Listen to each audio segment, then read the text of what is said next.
Supreme Court Advocate Aashutoshsrivastava. Also happy to welcome Justice Pradeep Nandrajog, former Chief Justice of the Bombay High Court and of the Rajasthan High Court. Thank you very much to both of you for being with us. Aashutoshsrivastava, as a senior lawyer practicing in the Supreme Court, how are lawyers like yourself viewing this confrontation at the moment?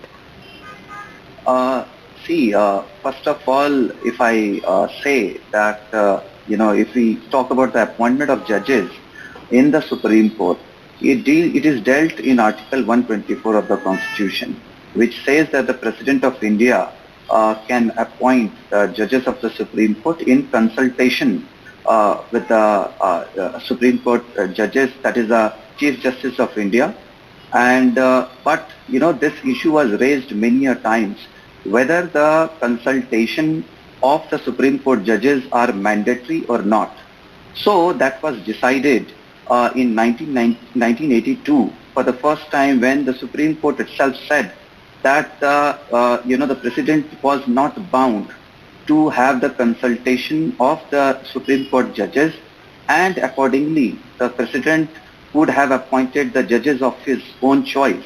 And then the same decision was changed by the Supreme Court in 1993 verdict, when it said that no, the President cannot appoint like that, and the consultation of the Supreme Court judges would be mandatory for such appointment.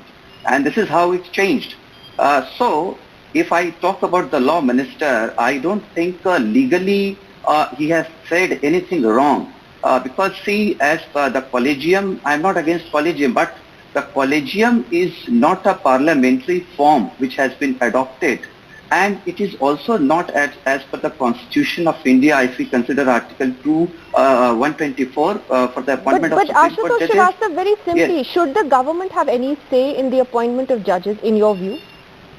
Yes, it is. It was already there. As per the Constitution itself, the President has. But doesn't that compromise on the judiciary's independence if the government has a say? Then if we say like that, then we are also challenging the Constitution at the same time. See, it is, if we talk about whether judiciary, executive or the legislature, these are the most important pillars of any democracy. Let me ask Justice Nandrajog that. Do you agree with that, sir?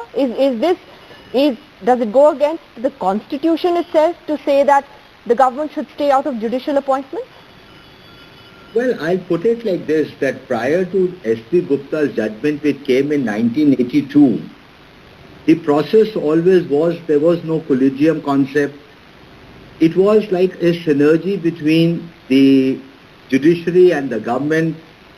The law minister would always have a courtesy visit to the Chief Justice, and all was working well till we had this issue during the emergency, the transfer of judges, non-confirmation of 2 judges of the Delhi High Court, and that then snowballed into this concept of whether the consultation means, what does it exactly mean.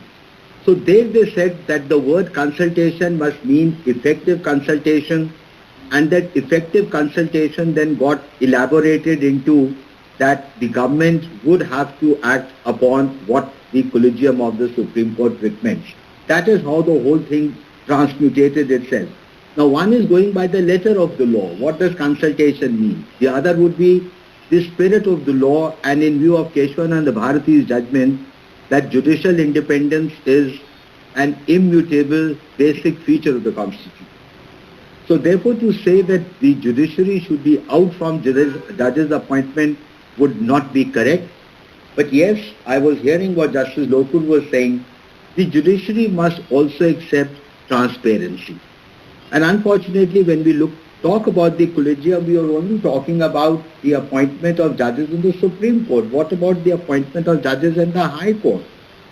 There, you see, I have been a Chief Justice of 2 courts. And we are seeing of lately 50% of the names recommended by the High Court collegiums are turned down by the Supreme Court collegium. So are we saying that the High Court collegiums really don't know what they are doing? And unfortunately, the High Court collegium never knows on what ground the Supreme Court... I was going to ask you, are you never given reasons by the Supreme Court collegium?